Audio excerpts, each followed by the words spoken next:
Ìnákunaa ni Makinde ń náwó ìjọba, àwọn APC ló sọ bẹ́ẹ̀. Ẹgbẹ́ òṣèlú All Progressives Congress APC nípínlẹ̀ Ọ̀yọ́ ti rọ gómìnà Ṣèyí Makinde láti yé ná owó ìpínlẹ̀ ọ̀hún ní ìnákunaa.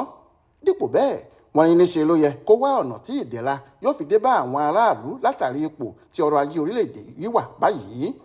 Èyí jẹ́ èsì tí ẹgbẹ́ alátakò yìí fọ̀ sí ìgbésẹ̀ tíjọba Makinde gbé pẹ̀lú bí wọ́n ṣe buwọ́lu bílíọ̀nù 3 náírà fún owó ọkọ̀ ayọ́kẹ́lẹ́ fáwọn òṣìṣẹ́ elétò ààbò tí wọ́n sì buwọ́lu bílíọ̀nù 3 míì fún àtúnṣe àwọn iná ojú pópó.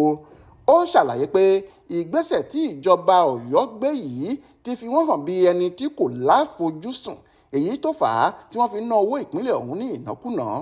Ẹgbẹ́ APC sọ pé bí ìjọba ṣe buwọ́lu bílíọ̀nù 3 yìí fún owó ọkọ̀ ayọ́kẹ́lẹ́ kò jẹ́ ìtẹ́wọ́gbà fáwọn lára o, nítorí mílíọ̀nù 22 ní ìṣirò iye owó ọkọ̀ kọ̀ọ̀kan jẹ́ pẹ̀lú ohun tíjọba gbé jáde náà.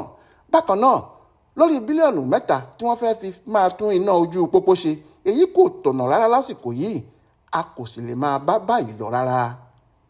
Ọláwálé Àjàó ló ṣàkójọpọ̀ ìròyìn náà fún Aláròyé online television.